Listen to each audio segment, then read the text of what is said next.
শুভেচ্ছা জানিয়ে আজকের এই বিষয়ে আমরা দাঁড়িয়েছি। দু একটি কথা বলতে চাই। সংগ্রামী বন্ধুগণ, আমাদের সকলের কথা একই। কুমিল্লার মুরাদনগরে যে ন্যাক্কারজনক ঘটনা ঘটেছে, এই ঘটনা যেন বাংলাদেশের শেষ হয়। সংগ্রামী বন্ধুগণ, গত পরশুদিন রাতে সামাজিক যোগাযোগ মাধ্যমে এই বীভৎস ঘটনা প্রত্যক্ষ করেছে বাংলাদেশের মানুষ। সংগ্রামী বন্ধুগণ, গণ অভ্যুত্থানের 1 বছর পূর্ণ হতে যাচ্ছে। শেখ হাসিনা, তার বিরুদ্ধে একটি আন্দোলন আমাদের দেশে হয়েছিল, তার পতনের আন্দোলন। সেই আন্দোলনে আমরা বলেছিলাম এই সরকার অর্থাৎ আওয়ামী লীগের নেতৃত্বকারী সরকার, তারা সমাজের লুটপাটকারীদের প্রশ্রয়ে টিকে থাকে, তারা সমাজের সন্ত্রাসীদের দ্বারা টিকে থাকে, তারা সমাজে খুনি ধর্ষকদের দ্বারা টিকে থাকে। ফলে এই স্বৈরাচারকে হটাতে হবে, একটি গণতান্ত্রিক বাংলাদেশ, বৈষম্যহীন বাংলাদেশ প্রতিষ্ঠা করতে হবে। প্রায় 2000 মানুষের জীবনের বিনিময়ে শেখ হাসিনার পতন ঘটেছে। একটা অন্তর্বর্তীকালীন সরকার এখন ক্ষমতায়।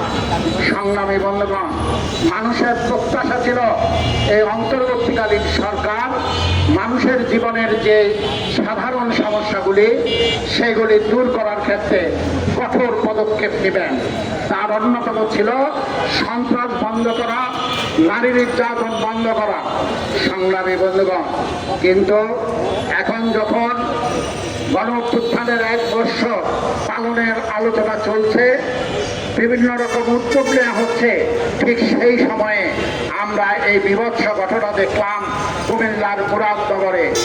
সংগ্রামী বন্ধুগণ, সেখানে একজন নারীকে গর্জা ভেঙে তাকে ধর্ষণ করা হলো। আবার একজন লোক সেইটা ভিডিও করে সামাজিক যোগাযোগ মাধ্যমে ছেড়ে দিল। কেন এইরকম ঘটনা ঘটতে পারলো সকলেই এখানে বলেছেন। কারণ এই সরকার সন্ত্রাস নিয়ন্ত্রণে কোনো কার্যকর ভূমিকা নিতে পারে নাই। আজকে সমাজে একটি প্রধান সমস্যা হয়ে গিয়েছে মবের মাধ্যমে সেখানে মানুষকে আক্রমণ করা। আমরা এই মব তৈরি করতে দেখেছি ঢাকা বিশ্ববিদ্যালয় নারীর উপর, আমরা সেই মব তৈরি করতে দেখেছি ঢাকা শহর সহ দেশের বিভিন্ন প্রান্তে। আমরা ধর্মান্ধদের সেখানে তৌহিদি জনতার নামে মব তৈরি করতে দেখেছি। সংগ্রামী বন্ধুগণ, শুধু তাই নয়, মবকারীদের গ্রেপ্তার করা হলেও তাদের ফুলের মালা দিয়ে সেখানে বরণ করতে আমরা দেখেছি। সংগ্রামী বন্ধুগণ, এই সরকার এই মব সৃষ্টিকারীদের বিরুদ্ধে এই পর্যন্ত একটিও দৃষ্টান্তমূলক পদক্ষেপ নিতে পারে নাই। অথচ মুখে স্বরাষ্ট্র উপদেষ্টা থেকে শুরু করে সমস্ত উপদেষ্টারা এবং প্রশাসনের বিভিন্ন লোকেরা, এমনকি এখনো সেখানে সেনাবাহিনী এই বিভিন্ন কাজের দায়িত্বে আছে, তারপরেও আমরা সেখানে এই মব বন্ধ হতে দেখছি না। এই ধর্ষণ, নারী নির্যাতন সেইটা বন্ধ হতে দেখছি না। মব তৈরি করে সেখানে নারীর উপর নির্যাতন হয়ে যদি রক্ষা পেতে পারে তাহলে ধর্ষণ বাড়বে, এটাই স্বাভাবিক। সংগ্রামী বন্ধুগণ, তাই এই সমাবেশ থেকে আমরা পরিষ্কার বলতে চাই, নারী নির্যাতনের এই চিত্র আমরা আর দেখতে চাই না। বন্ধুগণ, পরিসংখ্যানে দেখা গেছে নারীর উপর নির্যাতন হলে, ধর্ষণ হলে সেখানে মাত্র 3%-এর বিচার হয়, 97%-এর বিচারই হয় না। আর 3%-এর বিচার হলেও সেখানে 1%-এর কম সেখানে শাস্তি হয়। এই যদি রেশিও হয় তাহলে নারী নির্যাতন সমাজে বাড়বে, এটাই স্বাভাবিক। স্বৈরাচারী আমলে আমরা দেখেছি দলীয় সন্ত্রাসীরা এই সমস্ত ঘটনা ঘটিয়েছে। আজকে স্বৈরাচার পতনের পরে, ফ্যাসিবাদ পতনের পরে আমরা সমাজের বিভিন্ন অংশের মানুষকে এই ধরনের ঘটনা ঘটতে দেখছি।